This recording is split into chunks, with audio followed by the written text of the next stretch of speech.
Why are you excited to be here tonight? Because I'm just excited. Yeah. No other explanation. Now, I do believe, tell me the truth, is it true that your dad has a ringside seat but didn't get you guys ringside seats? That is true, but it's because of his YouTube channel, okay? It's his YouTube, okay? Her dad's an influencer. Let him go, guys.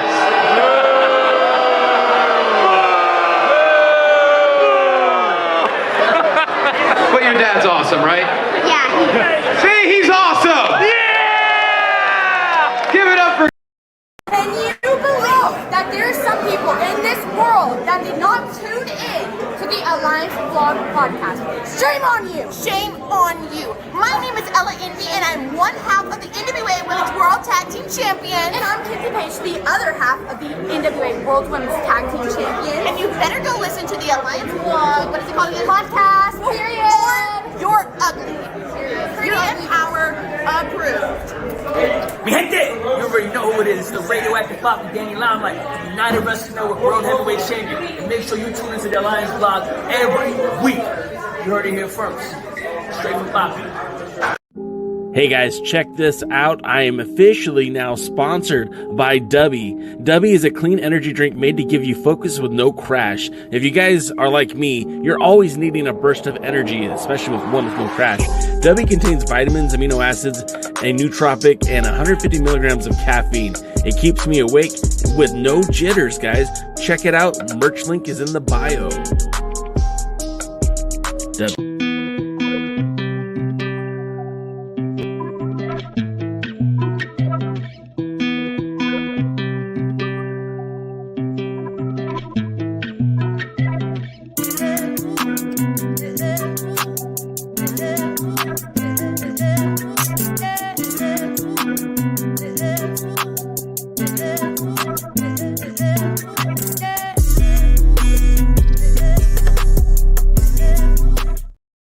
What is up, everybody? Welcome to the pre-party, a presentation of Alliance-Wrestling.com, your number one source for news and information for the National Wrestling Alliance. My name is Jay Cal. I'm happy to be back.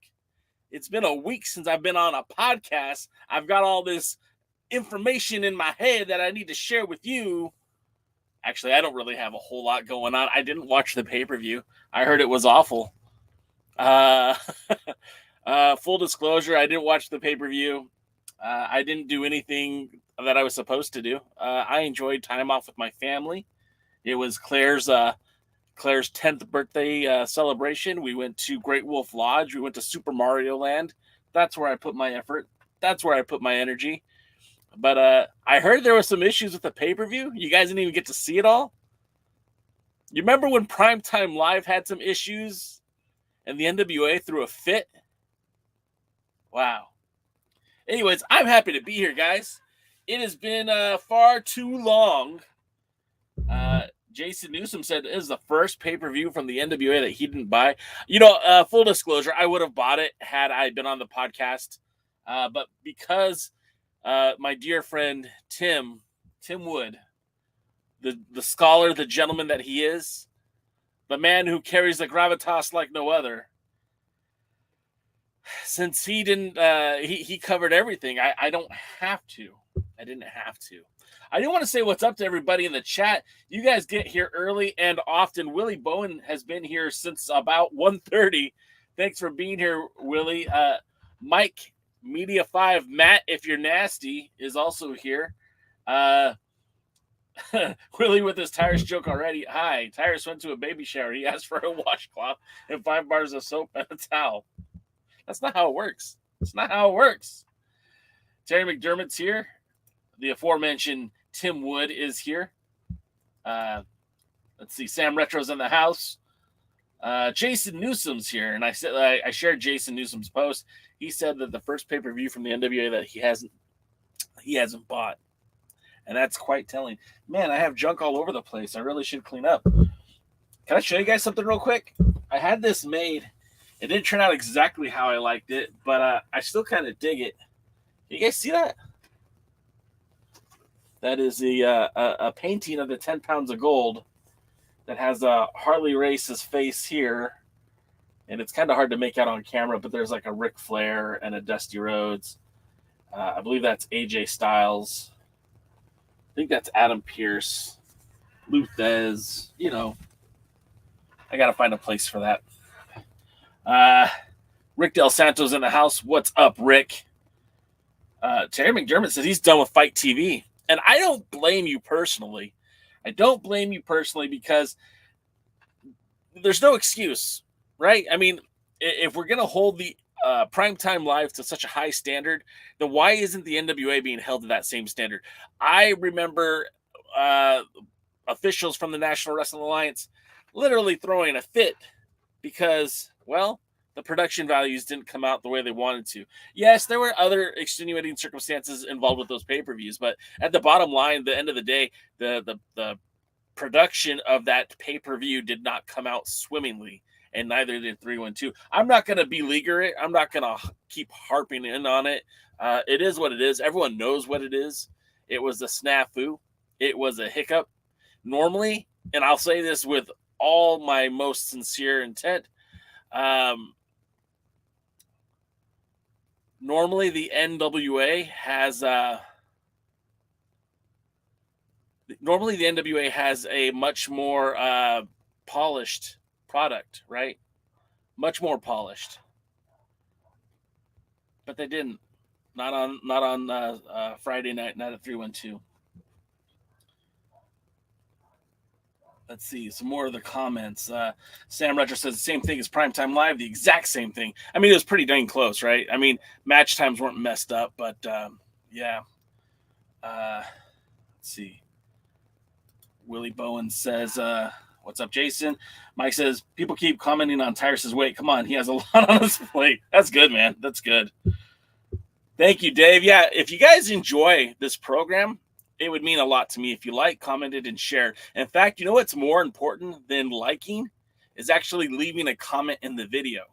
Yeah, I've been reading up on YouTube and the algorithm, and it's not the chat that you guys are leaving comments in right now, but post-show, if you go back and leave a comment in the video, that actually helps with the algorithm. More than likes, more than shares. Sam Retro's not a fan of Fight, and neither am I. I'll be honest, man. Fights, man. Fight has kind of done me wrong a couple of times.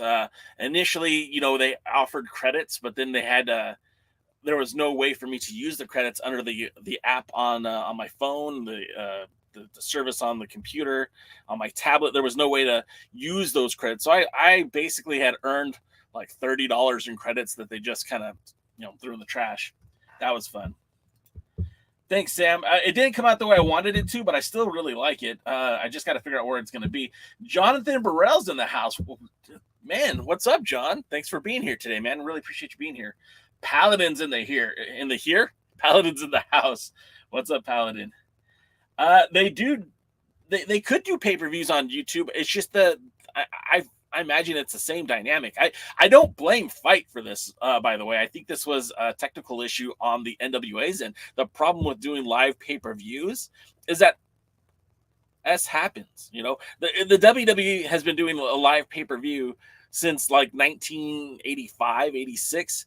They have pretty much all of that worked out.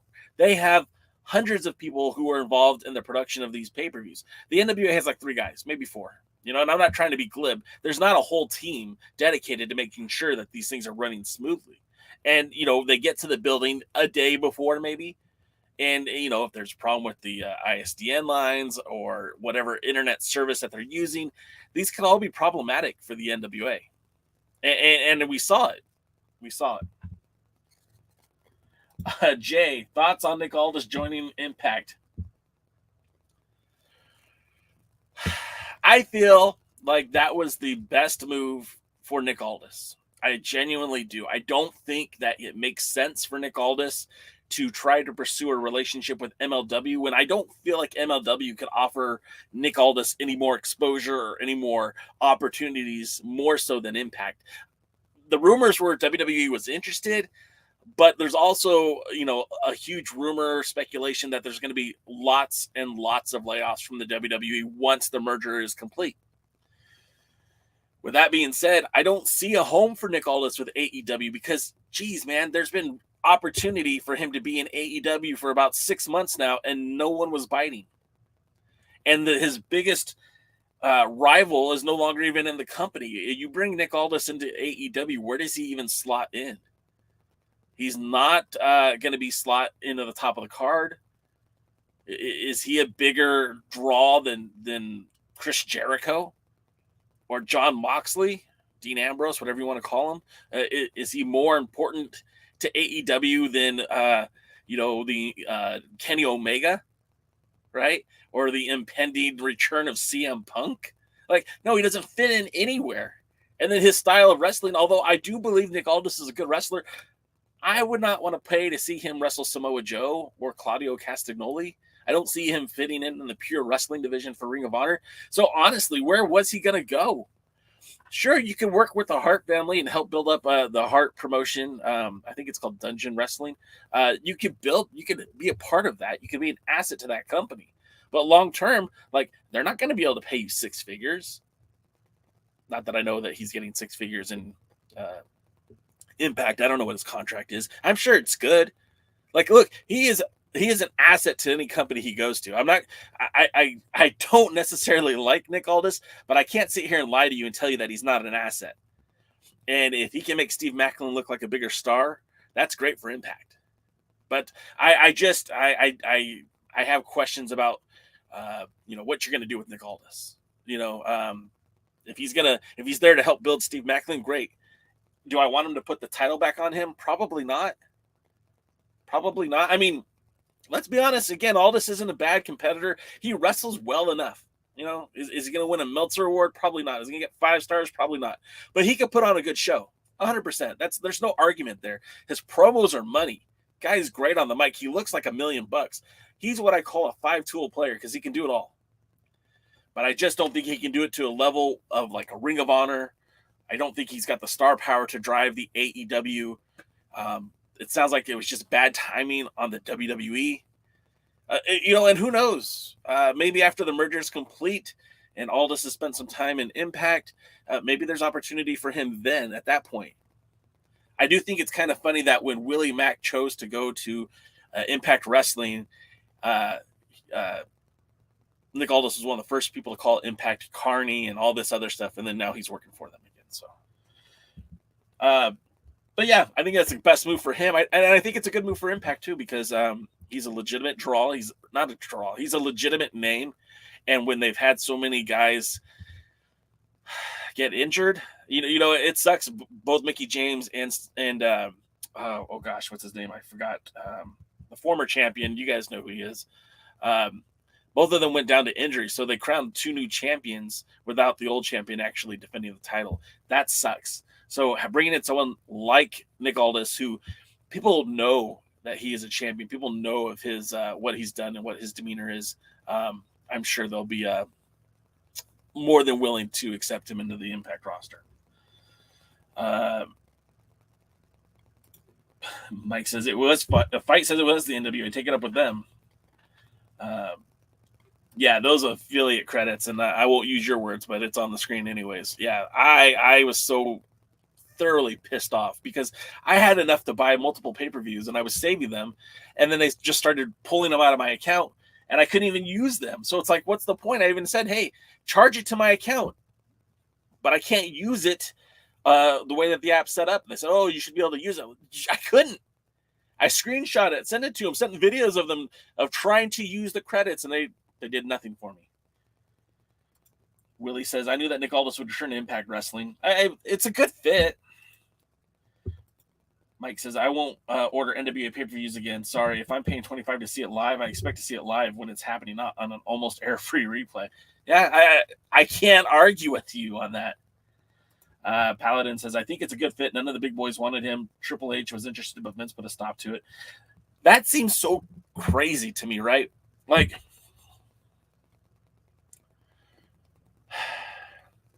again, I'm not a big Nick Aldis guy, and I have some video, and we'll be talking about Nick Aldis in a few minutes. But I'm not a huge Nick Aldis guy. I see the value. I don't really like him as a person, but I see value in him. If I was a wrestling promoter, I sure as hell can make money with the guy. But I just I don't know how if Triple H says he's good for business, then I don't know why Vince would stand in the way of that. But I digress. Rick says, I think it happened once in the history of the WWE in the mid '90s, never since, with the bad luck with the pay-per-view. Let's see. Without Cody, AEW didn't want him. They tried years ago, but Aldis chose to remain with the NWA. I don't know that. I've heard that story too. I don't think it's as black and white as Nick wanted to make it. Nick says AEW roster is overcrowded. It is, and there's even rumors that there's going to be a brand split. And I'm thinking, God, you don't want to be WWE, but you're doing everything that the WWE does. It's just it's silly. Now I know that the Khans have more money than the WWE.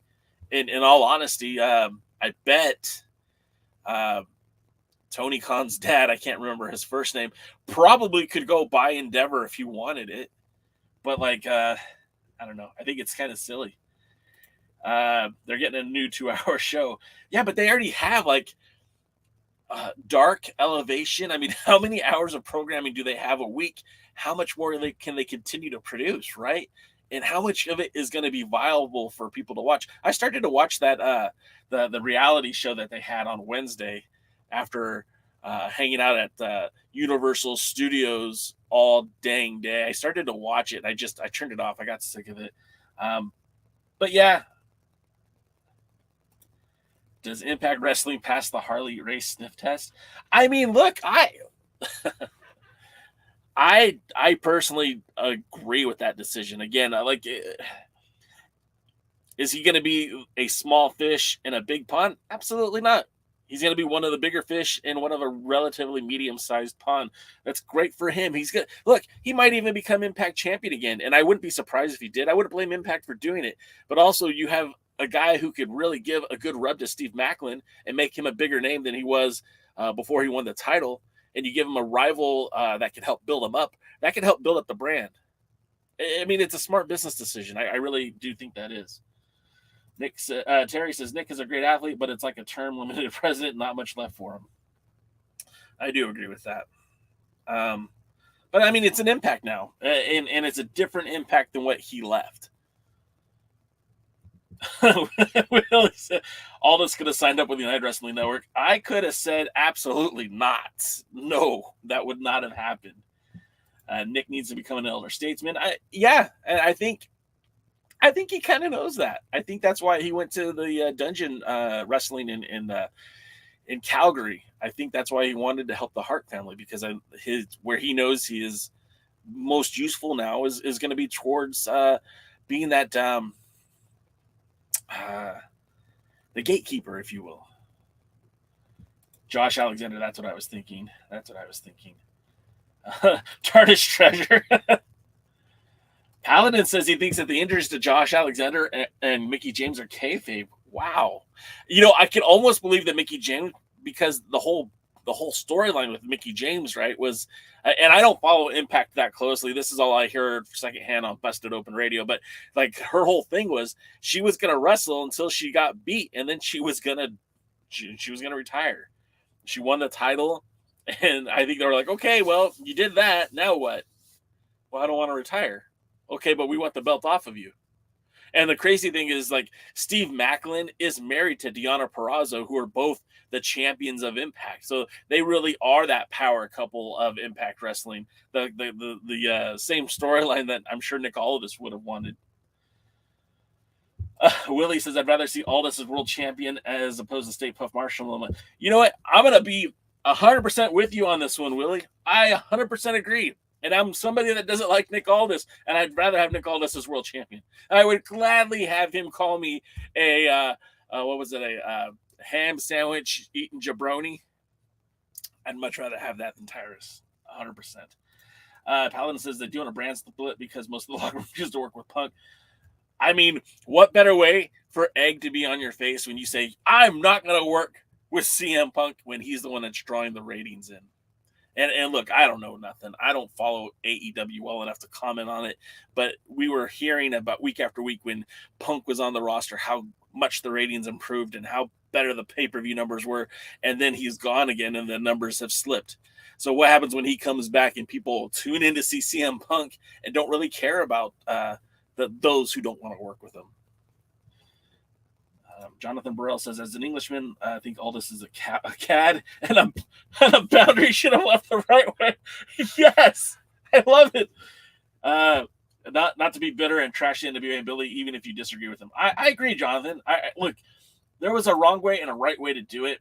I think what he chose was the wrong way. I think you could have left on your own terms. You could have just kept your mouth shut. Obviously, he wasn't happy with it, but it smelt it didn't pass the sniff test, the Harley Race sniff test, that he didn't start complaining about the booking until he was out of the world title picture. To me, that was more telling than anything else.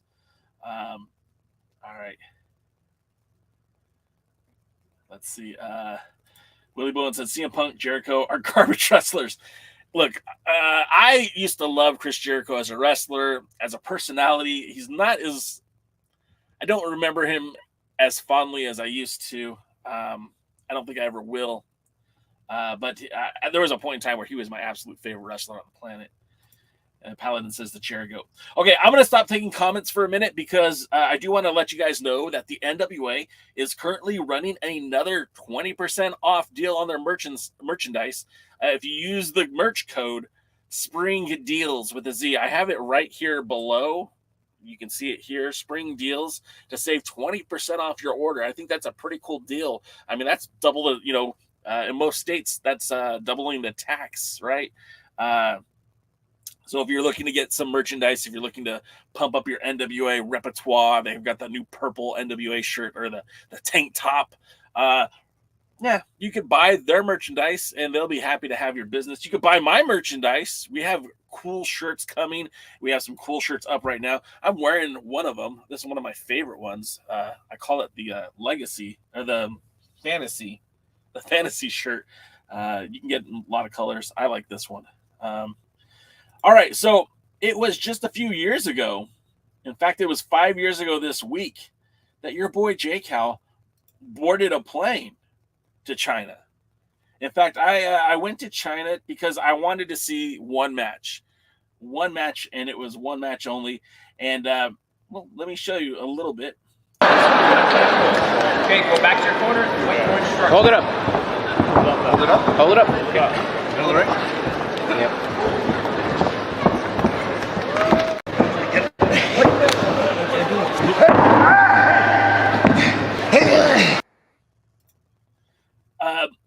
I have a video I'm going to play. It's going to be a few minutes. Please enjoy. The following is a presentation of the Alliance-Wrestling.com.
make of all this, Dave? I'm sorry? What do you make of all this? Oh, it's really cool.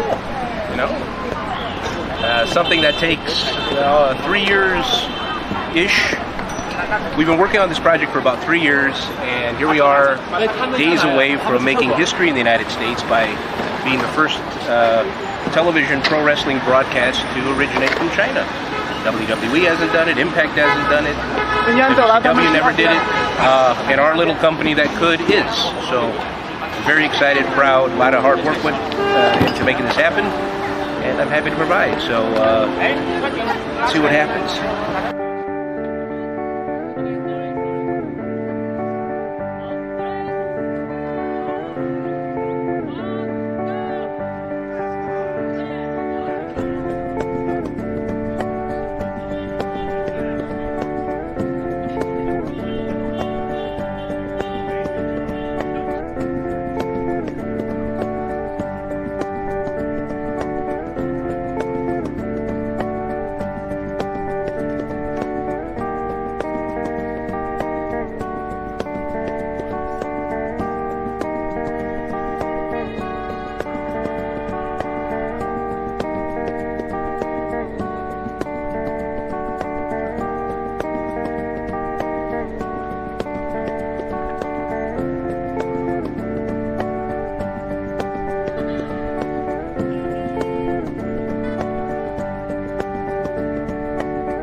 So that was our media day in China, and you could see most of the roster was there.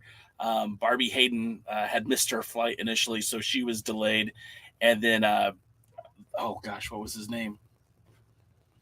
It's I can't think of his name. Now I'm gonna have to look it up. Oh gosh, why is it? Alex Chamberlain. I got to it. I didn't have to look it up. Alex Chamberlain also, he wasn't originally booked for the that trip.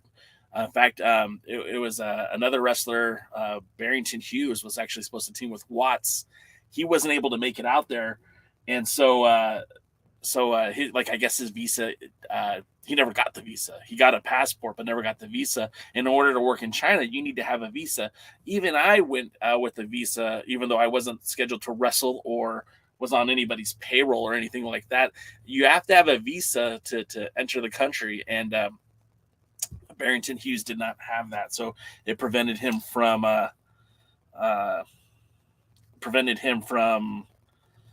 being able to make that equipment, make that trip. Sorry, real quick. Alliance Gold, yes, that was Luster the Legend. In fact, one of the funny stories of Luster the Legend. So the thing about China is there's not a lot of outsiders, right? There's the Chinese people. There wasn't a whole lot of like white people even there, like, you know, Europeans, Americans. So when we showed up, and there was a bunch of, you know, mostly white people in the hotel, it was interesting to see the looks on the faces of the people, the locals, when they saw Watts walk in. If you guys aren't familiar with Watts, he is a big guy, right? Watts is a very, very big guy, and he stands about, I want to say like about 6'8". And when he walked into the room, everybody took notice, and they were like, "What the heck?" Because, you know, he's a big guy, he's got a huge afro, and they were shocked to say the least. And when he walked in, everyone looked at him. And then 5 minutes pass, and just by comparison, that's how big Watts is, right? And that's a little forced perspective. I was standing a little bit more in front of him, So he was actually even bigger than that. Everyone looked at Watts, and then he sat down, got his food, whatever. When Lester the Legend walked in with his mohawk that made him like taller than Watts and tattoos all over, and Alex Thornstone with all of his tattoos and pants tighter than your wife's, everyone was looking at them and took the attention right off. But just another few shots from China. There we are in the ring. This was the post-show celebration.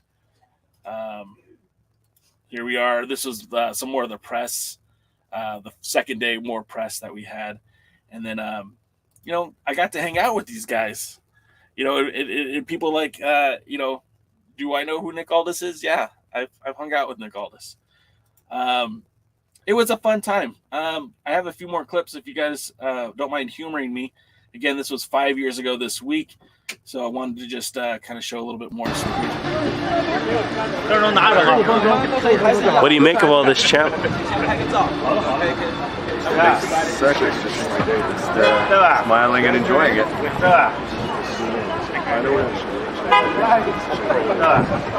Yes. I'm a professional, Simon. You know this. Look it up.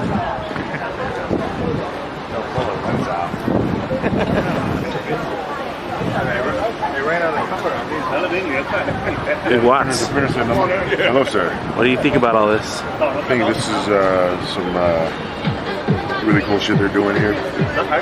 They really care about what they're putting out. They're putting a lot of money into a lot of resources. And look around. People are interested already.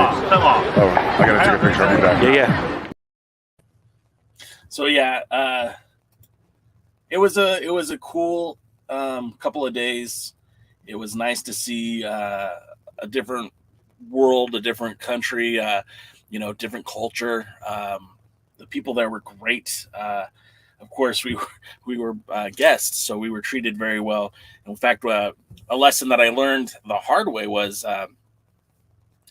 the host, the promoter, the local promoter, not David Marquez, not even Simon Inoki, but the local promoter, who I think had produced concerts. That's what his thing was.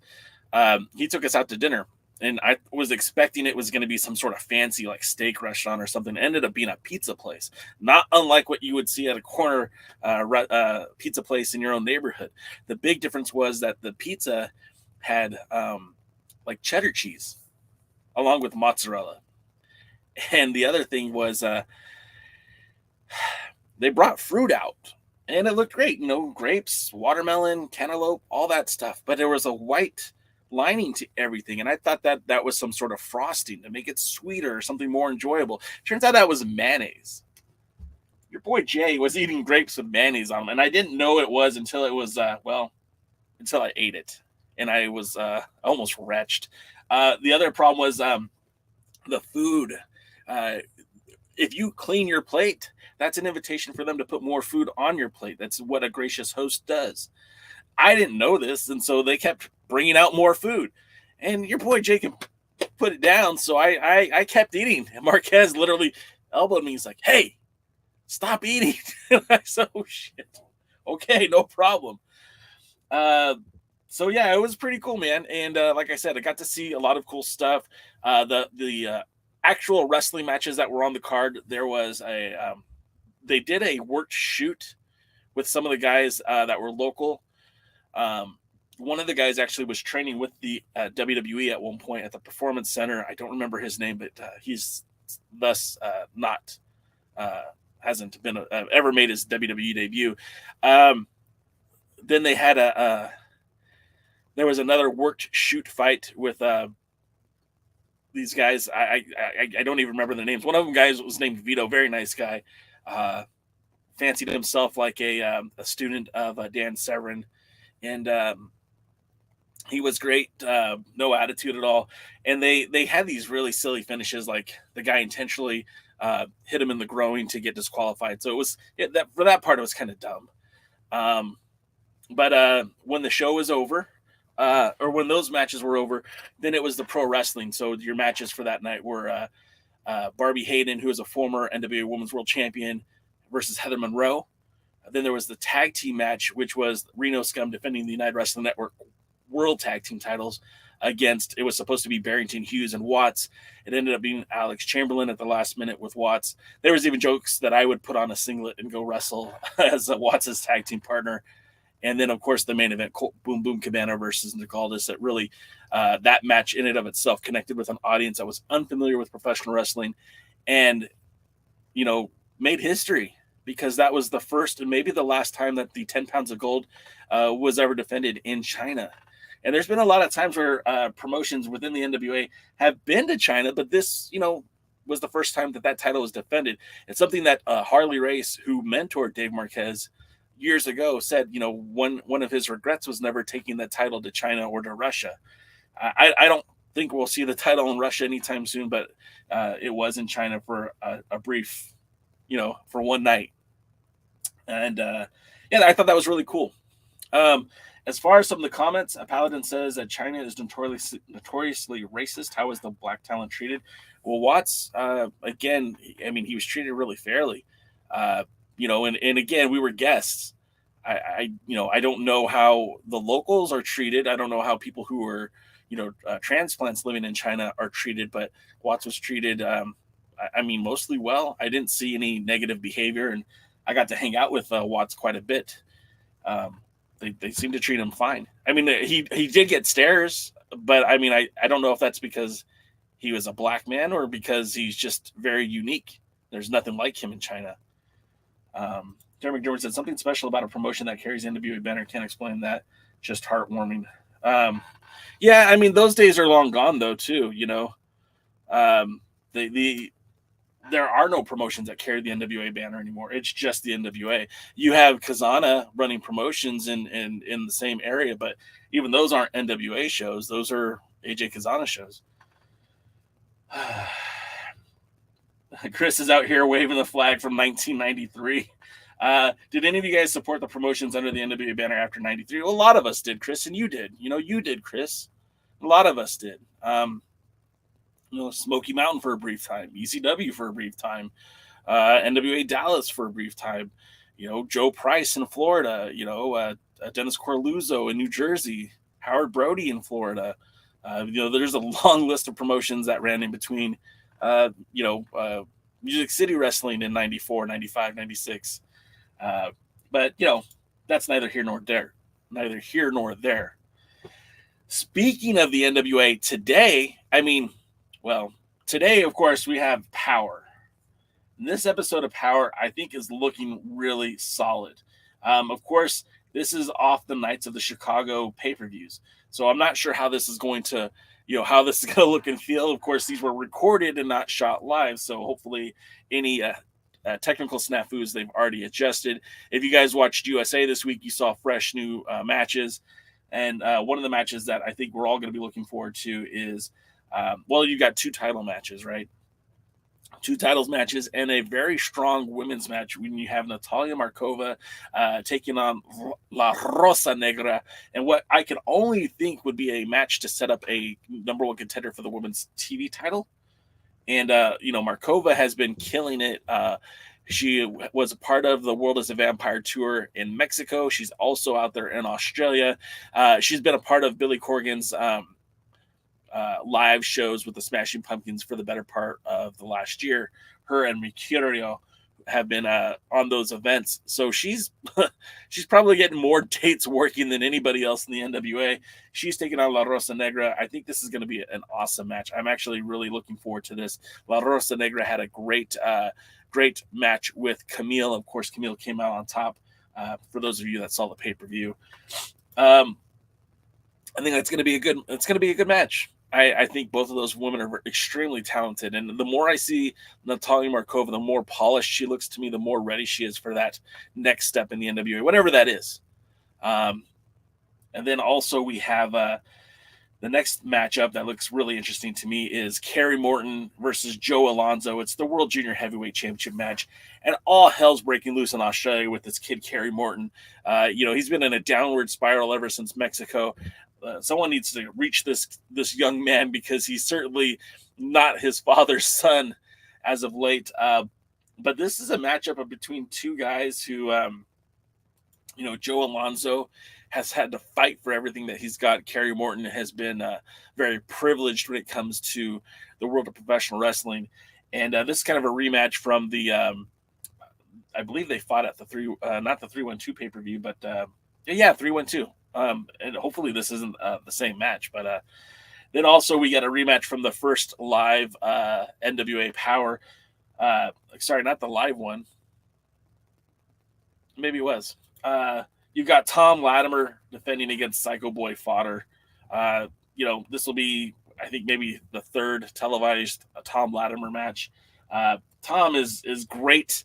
It's a shame that he's not in Australia right now.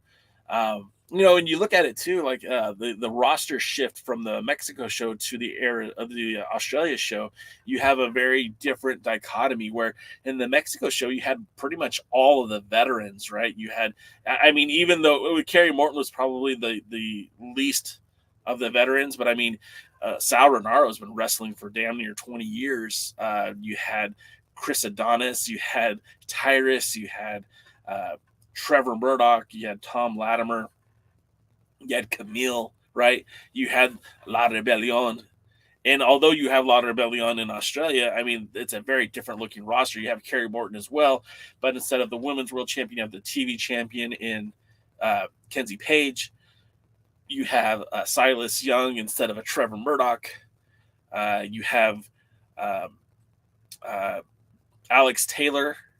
And it's a very different looking roster. Now, that's not necessarily a bad thing because you know what? These young kids, and I do mean young kids, that they need to grow, and these opportunities in the NWA to travel abroad to represent the National Wrestling Alliance. I really think you're going to see some good stuff come from them. And I'm really hoping to see some big stuff for these guys. Now, of course, there hasn't been a whole lot of footage that we've seen come from Australia. Now, this is credit to Kyle Davis's Instagram page. This is not authorized footage, so if I get a strike on YouTube, I wouldn't be surprised. But I have been able to proliferate some footage there from Australia, and I'll be happy to show it to you. Right now.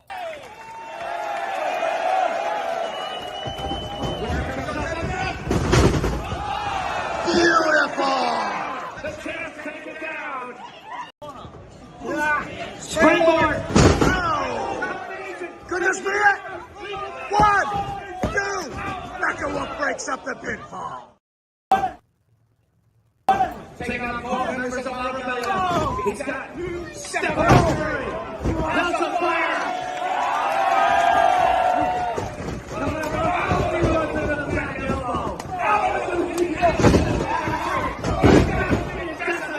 This young man has been knocked senseless. Can he keep his head in the game?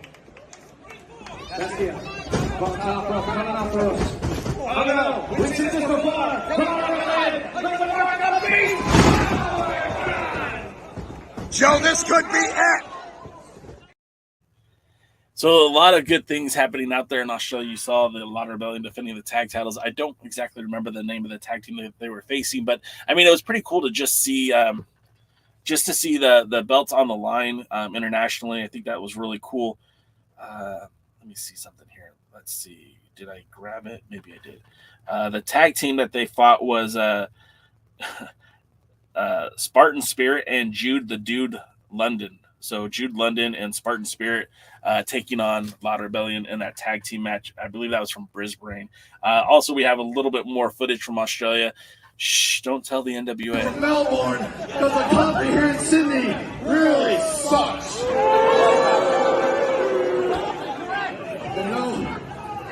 I'll give you boys the honor of seeing me whoop this man's ass, just like the Maroons always whoop the Blues. Oh, come on. Joe Alonzo, sorry to answer me, properly has the biggest man ever lived.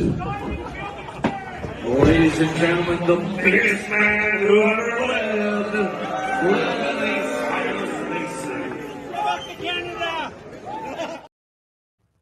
Go back to Canada. Is that what they think of Canadians? Sorry, that was the wrong thing.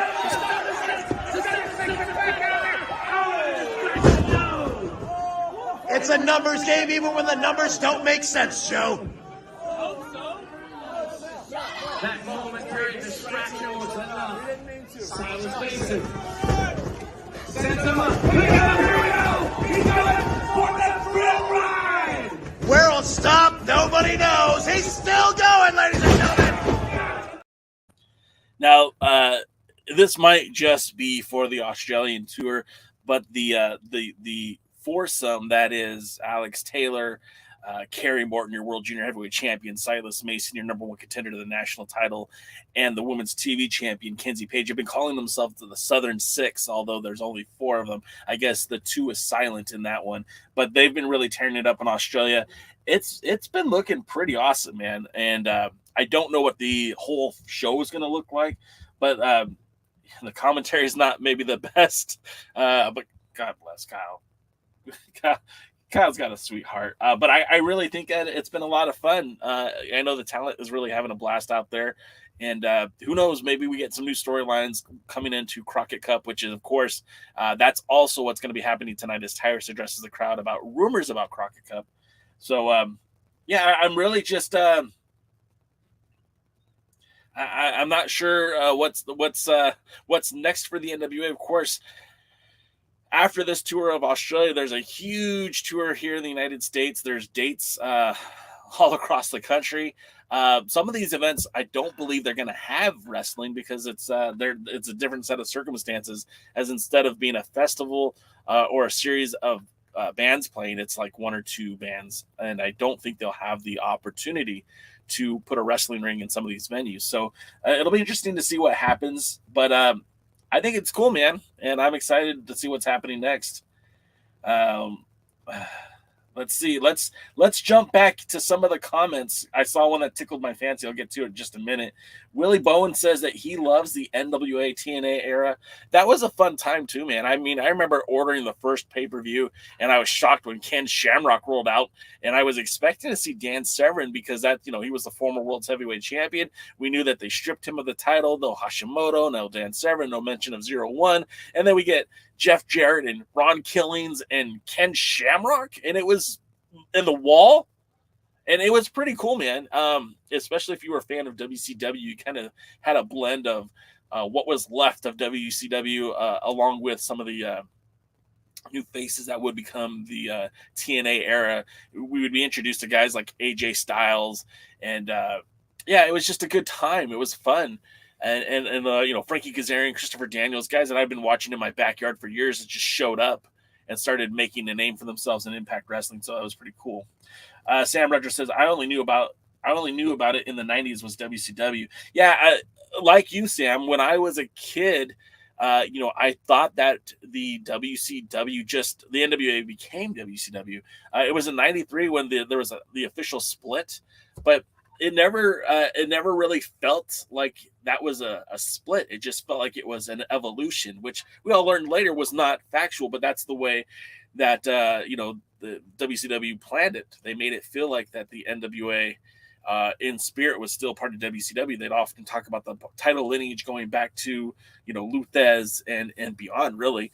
And it's kind of funny because in the late 90s, you had WWF running with that whole NWA invasion. And I think they did that to try to disprove the fact that that there was a connection between the NWA Worlds Heavyweight Championship and the WCW World Title, which, if you were paying attention very closely, it was all written on the screen. There was the WCW. Ric Flair left in 91. The World Championship was only referred to as the WCW World Title. That Ric Flair had come back and lost the title in Japan to Tatsuji Fujinami. They had this title split. Eventually, Flair won it back, and then there was a whole. That happened before Flair left, and then Flair left, and then they crowned a new champion in Japan, which was Masahiro Chono. After Chono, it was the Great Muta, and the Muta would eventually lose to Barry Windham, who would then come back and lose it to Flair, and then of course that's when the official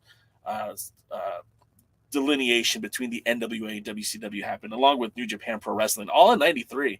In fact, CMLL also left in 93. So 93 was a very pivotal year where the top 3 promotions in the NWA left. It's we talk about how the NWA almost died when Shane Douglas threw the belt down, but really in '93, when you had the top 3 wrestling promotions in the company leave, that's really what nearly killed it. Rusty says, any of your podcasts will never be endorsed by William Patrick Corgan, but that's why I love your shows. Rusty, that's praise from Caesar, sir. Thank you. I appreciate that. Yeah, we're not looking for endorsements from Billy.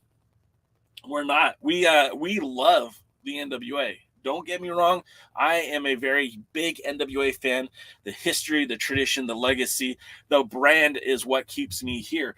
I'm not a huge fan of what the NWA is today, but I don't think it's far off from what I want it to be. And that's the crazy thing. I really feel like there's an opportunity for the NWA to get right back where I would like it to be. But I don't think it's going to happen the way it is with William Patrick Corgan. Let's see. Markova versus La Hierda one-on-one would be great as a continuation of AAA versus NWA. So Jonathan Burrell, I imagine you watch the AAA feed, which you can find if you go to the Lucha Libre AAA YouTube page. They've uploaded the first part of the Worlds of Empire tour. That was what they shot earlier in the day. It's I don't have the link handy, or else I'd post it in the chat, but you can find it very, very easily. It's out there. We posted it in our Discord server. If you guys are on their server, you could it's there. And Markova and La Hidera had a really good match, and without the comical stuff of Aaron Stevens and without the weirdness of Arez, I think they could have had a really good match. It was a shame that they didn't just have a one-on-one match, but I get they also wanted to try to include as many talents as they could on the pay-per-view. But yeah, Willie says tires can only address a full dinner plate as a picnic. Sam Retro says because WCW used the NWA lineage. Well, I mean, it was by design, right? Because they were trying to establish legitimacy. It's the same reason why Impact wanted to license the NWA titles, because it instantly gave them legitimacy. When you could say, hey, the world title that Ken Shamrock is holding, the world's most dangerous man, is connected all the way back to Lou Thesz, the guy who really got this whole professional wrestling thing going. It's hard to argue that. Thesz unified titles all across the country to make that world championship. It's a legitimate world's heavyweight championship. And that's why it made so much sense for TNA to license those titles. And that's why it was so important for Dave Marquez and the rest of the board of the directors of the NWA to get that title back. Dave Marquez was running arena shows in 2006, bigger arena shows than what the NWA is running right now in 2023. Some 17 years later, Marquez was doing arena shows in Las Vegas, in Phoenix, in the Southwest, Texas, Florida. He had without the world's heavyweight champion, he was using stars from WSX and Lucha Libre, along with talents from the NWA Pro roster. And it just goes to show you, like, if you book it right, people will watch. You don't necessarily need to have the biggest names out there. I mean, people were going crazy for Sean Waltman versus Adam Pearce. People were going crazy for America's Most Wanted versus Blue Demon and TJ Perkins. You didn't need to you bring in the biggest names. You don't need somebody on Fox News. You just need someone that can book a story that's worth telling. James Bell says, Kerry Gone Wild turns on his dad at the Crockett Cup. That might happen, James, and I don't think I would hate it either.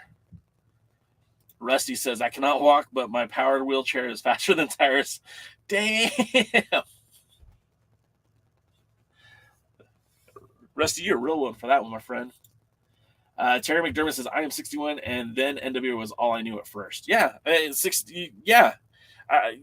Terry, you're a little bit older than us, and that's okay, but there's a lot of NWA fans that grew up in the 80s and the 70s and got to see a lot of the that NWA action back then when it was so hot, right? The Mid-South was a hot territory. The Mid-Atlantic was a hot territory. Hell, out in Los Angeles, we had the Grand Olympic Auditorium, which was a hot territory for a long time. I mean, the feud between the Guerreros and Roddy Piper or John Tolos and Fred Blassie, I mean, these were blood feuds that were drawing hundreds of thousands of dollars. And, it didn't last for long. Willie says, I've been a loyal fan of NWA Pro Wrestling since the 60s. Wow, Willie, that's a long time, my friend. That dates me about 20 years. And Terry says he's been watching since he was 10. Dave Scooby says, would love to see Barrett Brown show up at the 75th and go after Kerry if he's still junior heavyweight champion. I think that would be a great match. I think Barrett Brown is a very, very capable wrestler. And I'm not saying he needs to beat Kerry Morton, but I think it would be nice and honorable if he at least got a shot at the title, especially in a high-profile match. Whether that happens or not, it's not really up to us, but I think that would be a cool thing if it did. Terry McDermott discovered WWF when they moved to Maryland in high school. Willie Bowen says, I would love to see Laredo Kid wrestle Kerry Morton. Yeah, Laredo Kid is another one of these guys who we saw show up at the 70th anniversary show, and we thought, wow, what a great match him and Barrett Brown had. Can't wait to see them wrestle for the junior heavyweight title. And then neither one of them have been invited back. It's kind of a shame. But Danny Deal endorses Drew out and his deals here. Yeah, I mean, look, again, we have these deals. I list them here. It's more of a service to you guys. Again, I don't get anything out of it. There's no commission base for me, and that's okay. I don't need a commission base from the NWA, but I think it's cool that they recognize that this show does have a large audience, a large enough audience that perhaps maybe it is worth advertising too. Now that's again, they're not paying for this spot, but again, if it's 20% off, if you guys can save 20% off of your NWA merch, whether it be a turnbuckle or a DVD or a hat or a t-shirt, man, I hope you guys get it, because this is a community that we've been building, and I don't want to see you guys spend a lot of money, especially when you don't have to. If you can get 20% off, go get it if you want it. Jonathan Burrell says the second part is up now. Oh, man. See, I really thought maybe that the second part was going to be exclusive to the NWA. That's a shame that it's up now. But, again, they've had that footage for over a month now. It's been over a month, and they've done nothing with it. Nothing. I heard that they, last weekend before they went to Sydney, before they went to Australia, that they had recorded audio commentary, and I really thought that's what we were going to have on Power this last week, and nevertheless, still not released. Maybe it never will be. Rusty Loudermilk says, I'm afraid we'll never see serious wrestling again in the NWA. I mean, look, I think what we're going to see is, as long as the fans keep supporting the product the way they have been, why would Billy change? They're selling out a 500-seat arena. They're selling out a 400-seat arena. The people are showing up regardless of the wrestling, and that's good for the NWA, but it's not good for the product. And when I hear that a lot of you didn't order the 312 pay-per-view, I hope that opens up their eyes a little bit. I hope they say, you know what? Maybe Tyrus isn't the draw we thought he was. Maybe having the Gags the Gimp versus Sal Renaro is not the matchup that's going to draw people to watch our pay-per-views. Maybe they won't, but I really think that we live in an economy, in a society where your dollar makes the loudest noise. You can complain and moan on Twitter all day. You could have a podcast and spend 4 hours a week talking about how much you dislike what the current NWA is. But until a large majority of the audience turns it off and stops watching, nothing's going to change. And I'm not advocating for people to stop watching. I just kind of wish that the NWA would listen to what we're saying. This is your core audience. This is the people who watch your YouTube show, that buy your merchandise, that we talk about it in our free time. This is your litmus test. There's a way to get better. Listen. Jeremy just got here. Well, what's up, Jeremy? We're getting run out of time. I just realized we're about 5 minutes left, but we're going to run till we get through all the comments. Please don't forget to share, like, subscribe, but also leave comments. That's what really helps. Mike says, Jay, closest thing to our NWA we missed is the UWN, and now Derby City as a whole. I effing love it. Yeah, check out the Memphis wrestling page. They show the championship wrestling from Hollywood, of course, Memphis, and now Derby City. I mean, this is kind of what the NWA was a few years ago. Jonathan Burrell brings up Pierce versus Nelson Creed. I was there, man. I saw him stiff Nick Bockwinkel for a handshake. That cad Adam Pierce. That was a great show. I got to see that one live. Dodie says, I remember Marquez held arena shows, including booking Blue Demon in arena shows regularly before 2009 economic crash. 2 had never taped and released. Yeah, much of those matches never made it to air. Some of those matches were actually on an early version of a digital streaming platform, but I can't seem to find those matches anywhere. If I find them, I'll let you guys know in the Discord. Rusty says, I like Derby City now more than NWA, but still NWA has my heart. Same. Yeah, Jonathan Burrell, Nelson Creed, Adam Pierce. James says, any news on Black Cheese? I just think he missed the flight. There was a lot of flight cancellations. I think, I don't know for certain, but I think even Gary Horn and Will Martin missed out on Chicago because of flight issues. Just a lot of terrible traffic, not traffic, but weather conditions prevented some people from making the show. I'm hoping that was the case with Black Cheese. Nothing was actually said publicly, but I'm hoping that's what it is. Willie Bone doesn't want us to forget about NWA under the Maivia family. That's right, NWA Hawaii. I'm out of focus. Sam Rogers says, I would just like the title off of Tyrus. Rusty wants to book Willie versus Tyrus. Terry wants to pay for that. Jonathan Burrell says, I want Barrett Brown to turn up to the old belt and claim he is champ 2,500 days. There you go. See, that's a perfect way to introduce him as a heel, right? But then you've got a baby face. Kerry Morton is not a baby face at this point, so who knows? Let's see. Dodie says, if they still not aired the Mexico show yet, I prefer that they never did. Move on and dedicate all the schedule to Power Build. Yeah, maybe. Mike says, not if they have some... I can't say those words, man. I want to stay monetized. Willie says, Yabo the Clown being in the circus or the WWE. Yeah, I'm not a big Yabo fan. All right, guys. Well, that's going to do it. Power starts in 2 minutes, so make sure if you are so inclined, head out to the NWA Wrestling.com, or no, what is it here? NationalWrestlingAlliance.com. Go to the merch and save 20% off when you use the code SPRINGDEALS. Again, we'll be here tomorrow with the other alliance guys. Tim will be back to what he does best, along with Jeremy and Dave Scoob. It's going to be a lot of fun. They're going to do a lot of United Wrestling Network talk, a lot of championship wrestling with Jeremy. And then also we'll be back Thursday to do the OG show, as Tim calls it, the Alliance guys.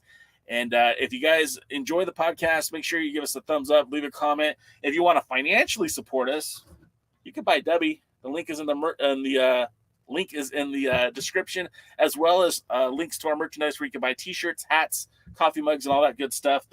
Man, it was fun being here, guys. I missed you. I hope you guys enjoyed today's show. Until next time, we're going to see you